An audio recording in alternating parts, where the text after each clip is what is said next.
students. In last video we have studied the Newton's universal law of gravitation, and law states that the force between two objects in the universe is directly proportional to the product of their masses and is inversely proportional to the square of the distance. Now we are going to study how that force is inversely proportional to the square of the distance between two objects. And for that purpose, first we have to understand the two concepts, that is uniform circular motion and centripetal force. In 9th standard you have studied these concepts. So uniform circular motion means the object uniform means constant.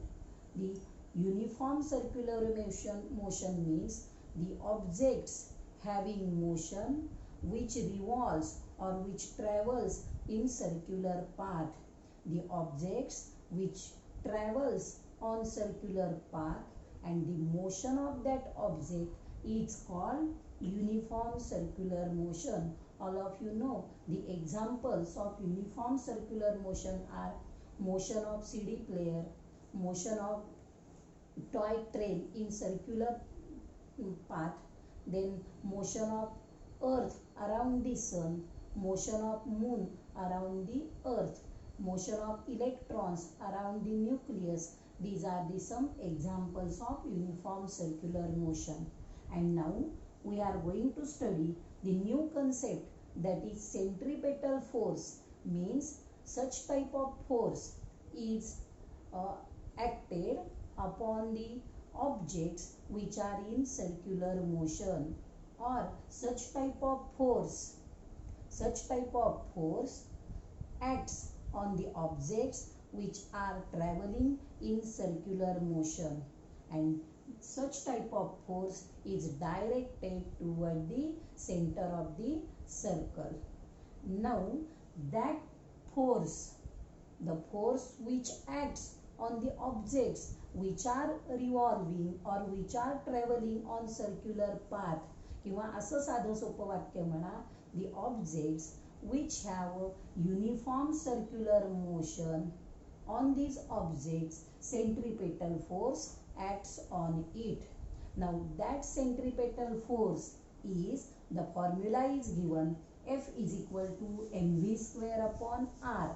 हा लक्षात ठेवायचा आहे, कसा आला वगैरे तो आता आपण नको, direct centripetal force acts on the objects which are moving in circular position.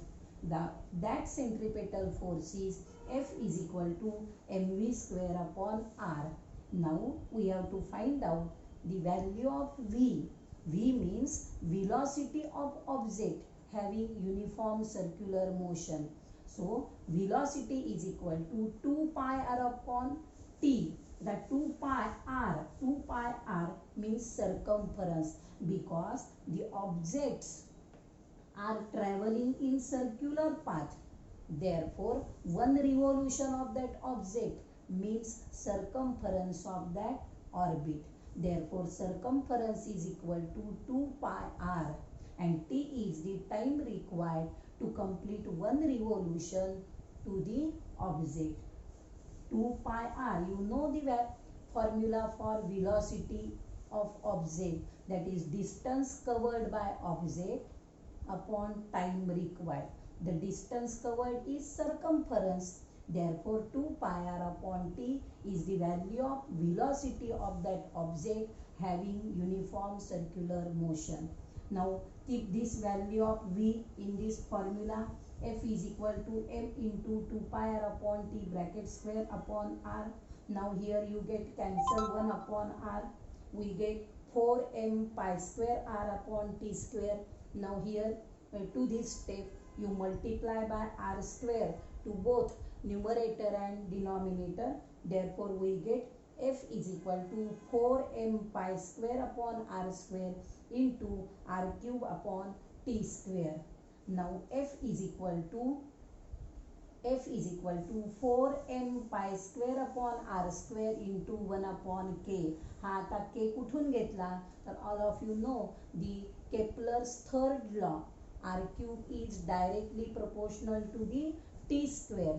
So from that third Kepler's law, t square upon r cube is equal to k. Therefore you keep here r cube upon t square, r cube upon t square here. Therefore we have know the value of t square upon r cube is equal to k from Kepler's third law.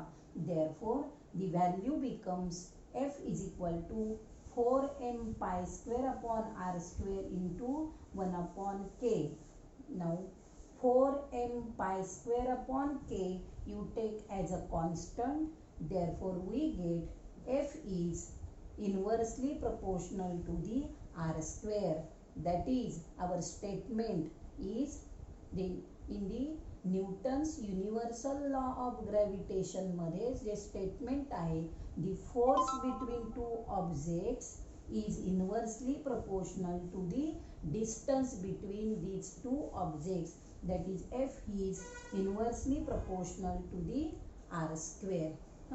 So Newton proved that force between two objects is inversely proportional to the distance between these two objects.